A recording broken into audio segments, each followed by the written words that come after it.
Welcome to Renegade Thinkers Unite, featuring the sharpest minds in marketing, inspirational case histories, and weekly insights you can apply to your business. Find out why top CMOs rank this podcast among their favorites. Now, here's your host, Chief Marketing Renegade, Drew Nizer. Hey, it's Drew, and this is the Persona episode. And the only way I could think of doing a Persona episode was by interviewing myself. So you're going to hear the narrator asking questions, and then you're going to get some answers from this other guy named Drew. Now, the reason we're going to talk about personas is I think it's become a nightmare. And better, really, it's become a beast. Personas have led to the dilution of marketing into a series of bite-sized messages trying to appeal to an infinite number of targets. The result has not led to increased effectiveness. In fact, it's quite the opposite. But let me step back for a second and ask Drew, what the heck is a persona anyway? Well, personas are used by marketers, B2B marketers and B2C marketers, for a very legitimate reason. The idea is that you have multiple targets, and therefore you should have tight descriptions of those individual targets. Well, what do you mean exactly? Well, let's say you're a B2B business and you're targeting an enterprise, that's large companies. Well, chances are there's a buying committee that is made up of 10, 11, 12, maybe as many as 14 different individuals, ranging from the department head that needs this particular software to the security expert, the CISO, maybe even a lawyer, probably someone from procurement, a CFO, the head of IT, maybe even HR is involved because the software includes training, could be systems integrators. There may be even a buying committee that has to approve purchase because the whole software is going to cost $1 million. So these 11 individuals on the buying committee all have their own personalities, all have their own needs. So the idea is you would create descriptions, really detailed descriptions of these individuals. Well, that sounds very logical. What's the problem? Well, there's no problem so far in that we can all benefit from being smarter about our individual targets. There is nothing wrong with creating descriptions of your targets. No, that's good. I'm all in favor of understanding the target, writing it down, trying to make it personal, creating even a name for this individual, and putting in writing. That's a great thing. Okay, so I'm confused. Where's the problem start? Well, let's start with the fact that the average company has 11 different targets, and they have 5 to 10 different media channels that they support their content with. So, and they're doing that content over the course. They want to post every day to every target on every channel. Now you're suddenly at this matrix or a grid that has 100 different pieces of content that might go out every day or at least once a week or even a month. But 100 different pieces of content targeting different audiences against different segments. All right, well, I'm still confused because isn't that a really smart thing to do? Isn't that the whole idea of digital marketing, is that you can do this highly targeted work? Well, yes and no. And here's the interesting part. So let's say you do have these individual targets and you optimize your message for each of those individual targets. Maybe you remember the story of the blind men who are all at a different part of the elephant, and they're touching the elephant, but they don't know what it is.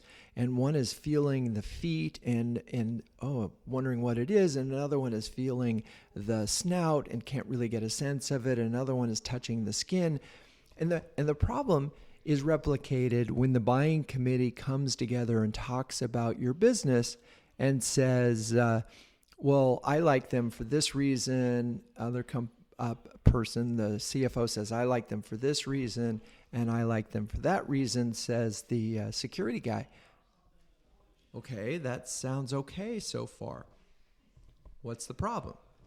Well, here's the interesting thing. So Gartner did some research on this, thinking that, targeting makes a lot of sense. Let's get those individualized personas out there. And what they discovered was that the enterprise software company that tries to sell against personas is 2.2 times less likely to get the sale. You say, wait, what? 2.2 times less likely to get the sale. And the reason they discovered is that they can't find common ground with their peers about why they should choose this particular piece of software. Okay, that's pretty fascinating. Let's just dive into that a little bit deeper and explain what's going on there. Well, it turns out that buying is hard. It's very hard to make a decision. And companies are often looking for reasons not to buy. And when they have a different feeling about when the individual on the buying committee can't coalesce around a common reason for acquiring the software, they just don't bother. Or they do bother, and then they're very unhappy because they each thought it was going to do something else. All right, so we've got this buying committee, and they have different perspectives, so they don't buy it. So where do we go with this? Well, I'll tell you where we go with this. We step back and we think about what is it that we're trying to do with marketing. We're trying to make it easier for the buying committee to buy your product or service, right? That's fundamental. We want to make it easier. And we don't make it easier by not having a common story. All right, so I think I'm with you so far. Personas are problematic because you end up telling different stories to different customers and they don't all come together. And when they do all come together, they don't have a common vision of what the company is all about and why they should buy it. Okay, so what's the solution here? I mean, you said earlier that we should understand our targets. Absolutely, and in fact, it's really about the progression of marketing and communications. What I'm talking about here is that persona-led marketing has really led to the small idea and the death of the big idea. Let me repeat that. Persona-led marketing has killed the big idea. Huh? What do you mean? Because of the emphasis on micro-targeting, brands have become to believe that they don't have to have a big idea. They can simply put, as they keep saying, the right message against the right target at the right time. That's the promise of digital marketing. But in fact, that doesn't work. And there's all sorts of data beyond Gartner to show it. You can find data that shows that sales teams aren't making their quota. You can find evidence that B2B marketers don't think that their content approach is working. But they're spending a lot of money to make this stuff work, and yet it isn't. All right, I'm a little confused, but I think I can follow along in this way. Personas have led to a dilution of marketing and therefore of the big idea, and therefore brands are struggling to close the sale. So what do we do from here? Well, let's take a break and come back and we can talk about how we address this whole persona thing and what to do with them. Sounds like a good idea. We'll be right back. Did you know that Renegade Thinkers Unite was ranked number 2 of the top 10 podcasts for CMOs by Crackerjack Marketing? Wow, we're really honored. Now, we couldn't do that without amazing guests, and we've had some amazing CMOs on this show, and also terrific listeners like you all. If you like what we do here, please subscribe on your favorite podcast player. That way, you'll never miss an episode. Also, as a special thanks, I'd like to send you a free ebook on Renegade Thinkers. Now, for that, just email drew@renegade.com. Now let's get back to the show. Okay, we're back, and my guest today is me, and we've been talking about personas, and I wanted to ask me what the heck we do with these personas if we're not going to do micro-segmented marketing. So let's, again, step back and say, you know what we're missing in all of this is the big idea. And the importance of the big idea that's driven by purpose. At Renegade, we call this a purpose-driven story statement. Okay, wait, what's that? The purpose-driven story statement, I often call it, is it's like a tagline on steroids. It is words, ideally 6 or less, that communicate what the brand is about and why you should care about the brand. It is designed to evoke a sense of a purpose to employees, customers, and prospects. Now, that sounds pretty noble. Give me an example. Okay, let's take SurveyMonkey, one of my favorite interviews in the last year, where Layla talked about how SurveyMonkey, they're the guys that do all the surveys for all the companies. I'm sure you've used them. Talks about power the curious. And I love that because we live in an era where curiosity is being questioned, is at risk. Scientific exploration is being questioned. Science in itself is being questioned. So powering the curious is 3 words that really sums up what the company stands for and what it delivers. And it's quite amazing. All right, so we've got 3 great words. That's just a tagline. What makes it a purpose-driven story statement?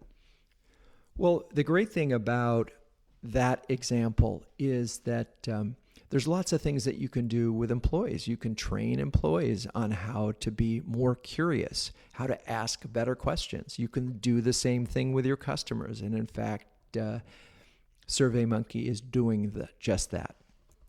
Okay, so you've given a couple examples of how SurveyMonkey is using their tagline, Power the Curious, to drive and inform their communications. But get this back to personas. What do they do with that, and what would be wrong with SurveyMonkey having personas?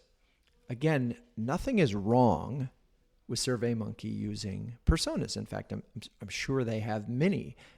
They work with a large number of companies. But the idea that I'm talking about is, first, you have to have the big idea. And secondly, you need to let that idea inform all of your specific communications. So now if we go to a head of marketing or head of research and say, you need an enterprise strategy for your research, SurveyMonkey is ready to do that because they are powering the curious, right? They can power the curious regardless of the persona. They just need to help that individual persona see how that idea applies to them. I'm not going to go into great detail on SurveyMonkey's program, but the idea is if you don't have a big idea, then you just have a lot of little ideas, and little ideas won't carry the day. You mentioned earlier this idea of the content calendar or the content grid as being a beast. Can you talk about that? Sure. I've been warring on content calendars for a while. And the reason is I've seen in action how the calendar, just this idea, oh my gosh, it's Monday, we better post content has driven a quantity over quality approach. And let's face it, there is enough content for all of us to read for infinity. I mean, literally, and I'm not going to give you the exact numbers here, but millions of new pieces of content are introduced on a daily basis. And most of it's okay, but none of it, or a very limited amount of it, is great. And you know the difference. What do you mean I know the difference? You know the difference when you see a brilliantly written email because you read it and you stop and you go, oh my gosh, that's brilliantly written. They got my attention. How did they do that? And you read it and then you click on it. You say, oh my gosh, I've got to download that research study because it looks really smart. It looks really well done. All right, I'm a little confused. So you say it's a beast. Why is it a beast? You haven't really identified that. Okay, thank you for keeping me on track. So the content calendar, again, 30 days in a month, 5 to 10 different personas, 5 different channels, right? You've got email, you've got your blog posts, you might even have a podcast. You have all these different channels, and you just have to feed the beast. And so it is in the process of feeding the beast. And by the way, there's very few companies out there that are prepared to dedicate the resources to create amazing content for every channel and every persona. So that's the problem. Yeah, that's the problem. 11 personas, 10 channels, and every day something needs to go out because we have the content calendar. So are you saying we have to throw the content calendar away? Not really. What I'm suggesting is that you need to elevate your approach to content. One very simple way to do it is to divide your calendar, say, into quarters and say, we're going to have one big tentpole idea. And that tentpole, I'm going to call it a tentpole program, not idea, because we have one big idea, one overarching idea. You have your power the curious, right? You're going to have your purpose-driven story statement. Now, if it's any good, that idea can be executed in any number of ways. So let's say that your power the curious, it's time to do a global study on curiosity, right? And you do this global study, and the results come out amazing. And that is that the curiosity as a whole is down across the globe, that in the United States it's particularly down, but in other societies it's going up. For some reason, the Greek, who knew why, are more curious. So you have this study, and what's interesting about the study is you can generate tremendous amount of PR out of it. You can get infographics out of it. You can get blog posts out of it. You might do a roadshow, a webinar, and you can develop a lot of interesting content around this one proprietary bit of research that is connected back to your original story, in this case, Power the Curious. And then you can take iterations of that and say, here are the financial implications for any business of not being sufficiently curious. Okay, that might be appealing to the CFO. Here are the security issues that come with not being curious. Here are the HR issues with not being curious. Like, you don't ask the right questions in an interview, you might not get the best employees. Okay, I get it. Or I think I get it. And is it really as simple as you describe it? Yeah, it is.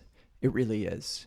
One of the things that we've noticed with digital marketing and the advent of MarTech is an incredible increase in the complexity of marketing. Can you be more specific? Sure. We did some research among 110 B2B marketers just to confirm this idea. 90% said that marketing had become significantly or very significantly increased in complexity. Okay, that was really bad grammar. I'm sorry. Yes, 90% of them noted that marketing had become a lot more complex. And the reasons were pretty clear. They had a lot more data, they had a lot more targets, and a lot more messages. But it hadn't become more effective. And what's interesting and aligns with this is Forrester has done a lot of research on marketing technology and the use of it. And they've actually concluded that marketers are wasting billions. I think it was $19 billion that they were recommending that marketers reallocate to marketing as opposed to technology in order to yield a $10 billion increase in marketing effectiveness. Okay, wait, I think we're going to have to take a break because I need to wrap my mind around that. You've been listening to another great interview on Renegade Thinkers Unite with Drew Neiser. But the value doesn't end there. As a listener, you can download a free ebook from Drew, Renegade Thinkers, interviews with 11 trailblazing CMOs any business can learn from. Top marketing thought leaders and proven executives from Time Warner, American Express, and Chico's, and others. Get your free copy at renegadethinkersunite.com/ebook. For listeners only, at renegadethinkersunite.com/ebook. Okay, we're back. And we're still talking to Drew.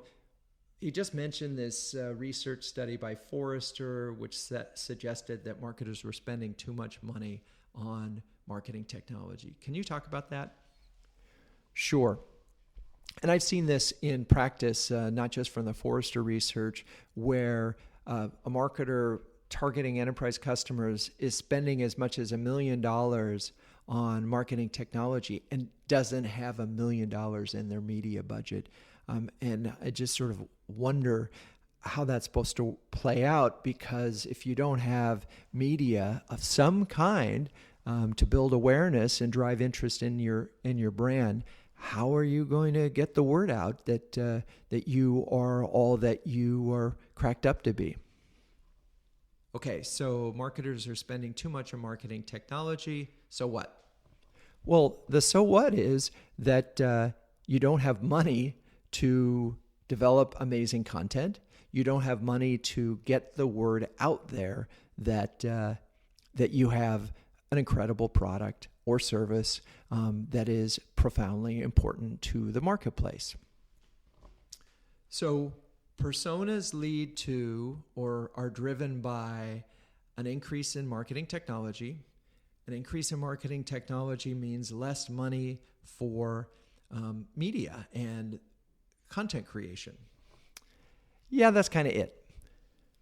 We've got a place where every marketing technology company has said, we can make your life simpler and more effective. And in fact, one of the interesting things is almost every marketing technology that you get, let's just take marketing automation, where you're going to automate your content campaigns.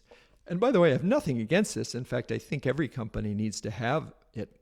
They just don't want to overinvest, so you have so much money spent in marketing technology that you have nothing left for media.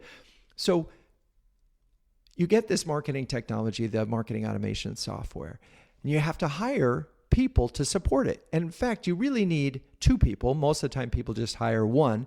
But the two people you need a data analysis person who can look at these campaigns and really assess, in theory, what's working on a very important level. And that's a huge area of opportunity and mistake, because you optimize for the wrong thing. All right, you just mentioned like 5 ideas. Could you step back and clear that up a little bit? Okay. So you're doing a content marketing campaign, and here's where the personas come back. You have a database of 50,000 names. Each of those are divided up into a number of groups. You have started to score those folks based on the number of visits and what they've done and so forth. The challenge is in the metrics is making sure you really know what metrics matter, because you don't want to optimize for click. necessarily. You want to optimize for really meaningful interactions. For example, if someone comes and does a demo, that's a pretty clear indication that they're interested at least in looking at your product. If they look at your pricing page, that's bing, bing, bing, bing, bing. They're pretty interested. That's the moment. That's a metric that matters. All right, so we have metrics that matter, and we need people to do that. But what about the content? You said that you needed another person. Right. Well, the person who's going to be able to really help you take advantage of your marketing automation is someone who can actually, or some buddies who can create campaigns that are testable, that deliver the right people into your pipeline.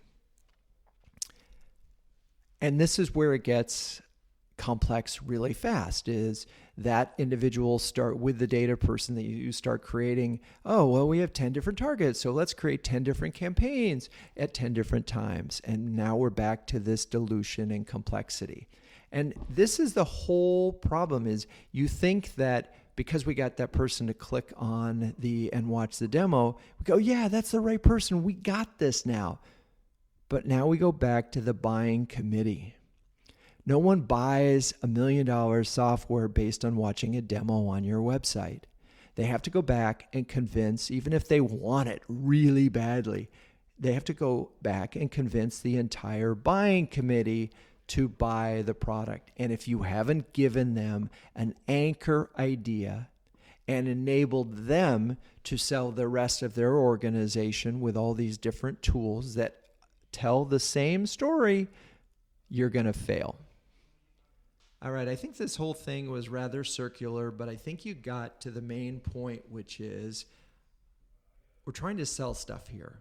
And we can't sell stuff unless each of the members on the buying committee have a shared understanding of the company that they're buying. Bingo. That's it. That's why you need a big idea. That's why you have to make sure that you don't dilute that big idea with your personas. All right, so let's be clear. Yes or no on personas? Yes on understanding your target. Yes on developing tools that will help each of the individual groups understand your product or service in the context that's important to them. That's why you need personas. But no to creating distinct messages for each of your targets that don't align back to your big idea. All right, it sounds hard. It isn't really that hard. It simply takes a little bit of courage. You have to have the courage of your convictions and believe that you need a big idea and that you need a purpose-driven big idea, one that employees, customers, and prospects can buy into. Anything else you want to add on this topic? Yes. When your sales guys are getting ready to go into a meeting, I'm not saying treat them all the same. In fact, there's this really cool piece of software called XIQ. It's an application, actually, and you can download it on your phone right now. That's XIQ, and you can test it, and it's amazingly accurate. And you put in a person's name, and this thing in a matter of seconds gives you a profile of this individual and how to talk to them. And I think that's really cool that you can have this individuals, like, because there are individuals who are very rational. So you have your big idea, but you need to feed them the components of that idea in a way that they can understand. And so there is a time and a place for really knowing who it is that you're talking to. That's when you're in these one-on-one conversations. That's when you need to take advantage of some of these technologies out there like XIQ.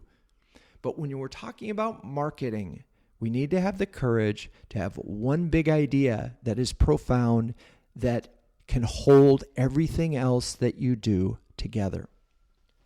All right, well, so personas are okay, but persona marketing is problematic. I guess that's the big takeaway of the day. If you enjoyed this episode, do me a favor and write a review, share the show with a friend, give me your feedback, and until next time, keep those renegade thinking caps on and strong.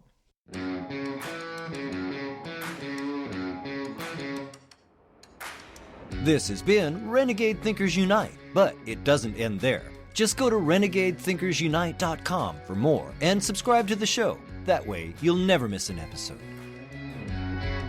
We'll talk with you next time on Renegade Thinkers Unite.